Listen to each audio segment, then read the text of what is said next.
Tu te demandes sans doute comment faire pour investir en immobilier au Canada en partant de zéro. Tu te poses sans doute plein de questions parce que tu viens soit d'arriver au Canada ou tu n'as jamais investi par le passé. Tu es sans doute inquiet des erreurs qui pourraient te coûter très cher et tu veux t'assurer d'avoir les bonnes stratégies pour investir le plus rapidement possible et aller chercher le plus rapidement possible la liberté financière. Dans cette vidéo, je commencerai par te dire les éléments que tu dois absolument considérer avant de te lancer. Je te donnerai ensuite les étapes à travers lesquelles tu dois passer pour pouvoir réussir à investir en immobilier. Mais par-dessus tout, je te partagerai les secrets et astuces dont tu as besoin pour le faire de la bonne manière et limiter au maximum ton risque. Bienvenue sur ma chaîne YouTube, je m'appelle Uriel Bido, je suis un investisseur immobilier. J'ai commencé à investir au Canada depuis 2012 et aujourd'hui je suis à la tête d'un parc immobilier assez conséquent. Dans cette vidéo, je te partage tout ce que j'ai appris au cours des dernières années qui vont toi aussi te permettre de pouvoir te monter un parc immobilier très rapidement. Pour ton information, dans la description de cette vidéo, tu trouveras un lien pour t'inscrire à un événement que j'organise très bientôt dans lequel je te donnerai encore plus d'astuces. C'est parti. Donc, la première chose que tu dois faire quand tu veux investir en immobilier au Canada en partant de zéro, c'est de bien comprendre les métriques qui rentrent en compte dans un investissement en immobilier. Le Canada est assez particulier, l'Amérique du Nord est assez particulière. Il y a énormément de choses que tu dois considérer. La première question que tu dois te poser, c'est quelles sont les métriques que tu vas surveiller. C'est-à-dire, quand on veut investir en immobilier, on doit avoir des objectifs et tu dois savoir si tu es plus à la recherche, par exemple, de ce qu'on appelle communément le cash flow ou plus à la recherche de te bâtir une équité. Le cash flow, c'est la différence entre ce que tu gagnes avec le bâtiment et ce que te coûte le bâtiment. C'est pour ça que les gens veulent investir, pour avoir cet excédent tous les mois qui leur permettent de remplacer leurs revenus. Mais l'autre élément que tu dois aussi considérer et sur lequel je mets beaucoup l'accent dans mes formations et dans mes vidéos, c'est l'équité. Parce que c'est l'équité qui va te permettre de rapidement grandir et aller chercher le plus de parts possible. Qu'est-ce que c'est que l'équité? C'est la différence entre la valeur de ton bien et ce que tu dois dessus. Cette valeur ne cesse de grandir avec le temps. Particulièrement au Canada, sur les 20 dernières années, elle a augmenté de 168%. Ce que je veux dire par là, c'est que tu aurais acheté une maison en 2000 au Canada à 500 000. Aujourd'hui, elle vaudrait 1 350 000 et serait entièrement payée. Donc, comme tu peux le voir, c'est quelque chose de non négligeable que tu dois considérer. Et tous les investissements que tu dois faire, tu dois toujours te poser la question suivante. Est-ce que je suis à la recherche d'équité ou est-ce que je suis à la recherche du cash flow? Sois conscient d'une chose. L'un, très souvent, va t'empêcher d'avoir l'autre, alors fais le bon choix. Deuxième élément que tu dois prendre en compte pour pouvoir investir en immobilier si tu pars de zéro, c'est que tu dois te former. Tu vois, je viens de te partager des notions qui sont peut-être encore peu familières pour toi, mais la réalité, c'est que c'est des notions que tu vas apprendre en te formant, que ce soit en lisant des livres, en assistant à des événements ou en allant dans des événements de réseautage où tu peux rencontrer d'autres investisseurs qui vont te partager des informations. Il est assez fou de voir des gens qui se lancent dans l'immobilier sans avoir d'expérience, sans avoir de formation, alors que personne ne se lancerait, par exemple, dans une chirurgie à cœur ouvert sans être passé par une école de métier. Cependant, à cause du fait que les médias vulgarisent l'immobilier, certaines personnes pensent qu'on peut se lancer sans se former, ce qui est une grave erreur. Alors, une fois que tu as décidé un peu c'est quoi ta stratégie d'investissement, est-ce que tu vas aller plus du côté de l'équité ou du cash flow, tu dois absolument te former. Choisir les bonnes écoles de formation, choisir les bons ateliers. À nouveau, comme je te dis, dans la description, tu trouveras un lien pour t'inscrire à ma prochaine masterclass pendant laquelle je te partagerai les secrets dont tu as besoin pour réussir à investir en immobilier. Et ce que tu dois absolument faire, c'est vraiment aller te former pour acquérir les connaissances, pour t'entourer des bonnes personnes et pour t'assurer que tu ne feras pas les erreurs que d'autres personnes ont déjà faites avant toi. Troisième élément que tu dois considérer, si aujourd'hui je partais de zéro, ce que je ferais, c'est que je suivrais un principe qui consiste à aller lentement mais sûrement et ensuite rapidement. Qu'est-ce que je veux dire par là? La réalité, c'est qu'il va être assez difficile pour toi de commencer tout de suite en achetant des gros bâtiments. Dans ma stratégie d'investissement, personnellement, et celle que j'enseigne à travers mes différentes formations et à mes différents étudiants, c'est d'abord de commencer lentement, par du petit, mais de grandir progressivement. À titre d'exemple, ma première propriété que j'ai achetée ici au Canada était un duplex, un bâtiment de 2 logements.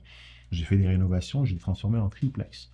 Après, j'ai acheté un autre bâtiment qui était un triplex. Après, j'ai acheté un autre bâtiment qui était un 4 logements. J'ai commencé par ce qu'on appelle du résidentiel. Pourquoi? Parce que c'est là que tu iras chercher de la connaissance. C'est là que tu apprendras à gérer des locataires. Surtout si tu vis dans des provinces comme le Québec où il y a une forte réglementation, tu veux t'assurer de pouvoir te former et pouvoir acquérir de l'expérience sur des petits bâtiments avant de te lancer dans du plus gros. La deuxième phase va ensuite consister à acheter des bâtiments de plus en plus gros, ce qu'on appelle communément du multilogement. J'aime bien commencer par le résidentiel, sauter ensuite dans du multilogement. Pourquoi? Parce que l'objectif dans du multilogement, dans les bâtiments un peu plus gros, est totalement différent. L'objectif ici est plutôt de pouvoir se monter rapidement un parc immobilier conséquent, de pouvoir rapidement acquérir des portes, mais surtout de bâtir l'équité, de bâtir une grosse équité à partir de laquelle tu pourras littéralement vivre, et ce même avec un ou juste deux bâtiments. Tu vois, on est dans une deuxième phase qui est un peu différente de la première et qui a plutôt pour objectif de vraiment grossir en équité. Et ensuite, la troisième étape, c'est de continuer de plus en plus gros et cette fois-ci de passer dans la construction neuve, d'acheter des terrains pour construire des bâtiments de plus en plus gros. Et là, tu verras que ton focus va shifter, il va plutôt passer sur ce qu'on appelle maintenant du cash flow. Comme tu peux le voir, ma philosophie d'investissement est vraiment de commencer par du résidentiel petit, grossir ensuite avec des biens intermédiaires comme des multilogements, des 7, des 8, des 9, des 12 et 15 logements, et ensuite passer dans la construction de gros bâtiments. Chacune de ces phases a un objectif qui est totalement différent. Chacune de ces phases a pour but de t'apporter un nouveau set de connaissances, mais surtout chacune de ces phases a pour but de te préparer à la phase d'après. Et croisant mon expérience, la vraie liberté financière, tu l'atteindras vraiment à la troisième phase, mais si tu essaies d'y aller trop rapidement, tu vas te brûler les ailes. Raison pour laquelle ma philosophie est vraiment de dire, commencer lentement, grandir progressivement, mais aller vite sûrement. Quatrième élément que je vais t'apporter, puis il va être important pour la première, la deuxième, la troisième ou la 10e acquisition, c'est que tu dois maîtriser les étapes qui sont requises pour faire une acquisition. Je partirai de zéro aujourd'hui, je referai les mêmes choses que j'ai faites par le passé parce que ces principes ne seront jamais démodés et s'appliqueront toujours, peu importe le cycle de marché dans lequel on est. Il s'agit de ce que j'appelle l'ABC.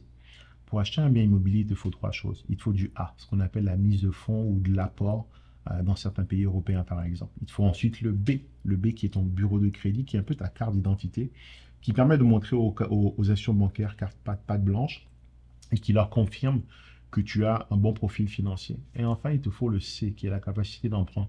Surtout au début, ce C va beaucoup être basé sur tes revenus.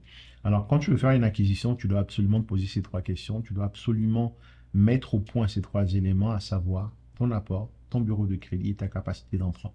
Peu importe l'acquisition que tu vas vouloir faire, ces trois étapes sont primordiales afin d'aller chercher un financement. Sauf si ton objectif est d'acheter un bâtiment cash parce que tu es le fils d'Omar Bongo ou le fils d'un riche prince saoudien, c'est quelque chose de totalement différent.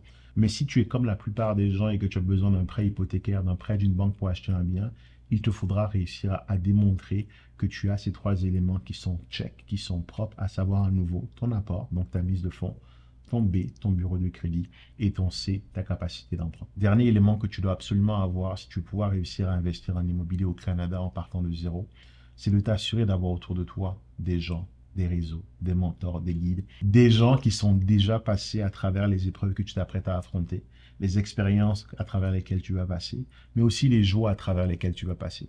Tu vois, la réalité, c'est que l'immobilier, ce n'est pas aussi facile qu'on peut pour essayer de te le vendre sur Internet. C'est très actif, c'est des hauts, des bas, des joies, des peurs, des difficultés, mais aussi des moments très, très enrichissants.